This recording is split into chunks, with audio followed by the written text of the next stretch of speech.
మగవాళ్ళకి భుజబలం ఇస్తే ఆడవాళ్ళకి బుద్ధిబలం ఇచ్చాడు. సో ఆ న్యూనతాభావం దయచేసి విడనాడండి.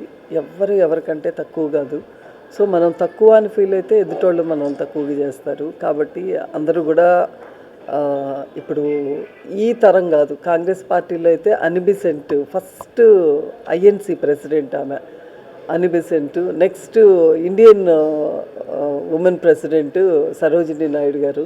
సో ఆడవాళ్ళని కాంగ్రెస్ పార్టీ ప్రొజెక్ట్ చేసినంత బహుశా ఈ ప్రపంచంలో ఏ పొలిటికల్ పార్టీ కూడా ప్రొజెక్ట్ చేయలేదేమో. సో అంత అర్లీ స్టేజెస్ నుంచి మనకు ఉమెన్ పవర్ కాంగ్రెస్ పార్టీలో ఉంది.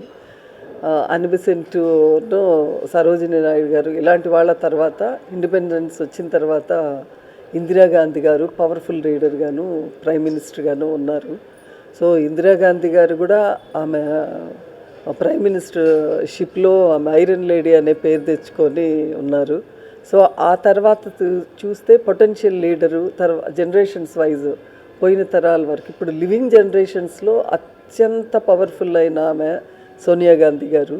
So she's very kind hearted person. So Sonia Gandhi గారు ప్రాబబ్లీ ఏ పొలిటికల్ పార్టీ అంటే డెమోక్రటిక్గా నడిచే ఏ పొలిటికల్ పార్టీలో కూడా అంత లాంగ్ స్టాండింగ్ ప్రెసిడెంట్ కింద లేరు ఆమె. సో ఈమె దాదాపు 20 years పాటు ప్రెసిడెంట్గా పనిచేశారు. తర్వాత ఇండియన్ హిస్టరీలో ఇంటరిమ్ ప్రెసిడెంట్గాను 3 years పాటు చేసిన క్రెడిట్ కూడా ఆమెకే దక్కుతుంది. అంత పెద్ద వాళ్ళు మనకున్నారు. ఫస్ట్ ఇండియన్ ప్రెసిడెంట్ కూడా ప్రతిభా పాటిల్ గారు కాంగ్రెస్ పార్టీనే ఇచ్చింది.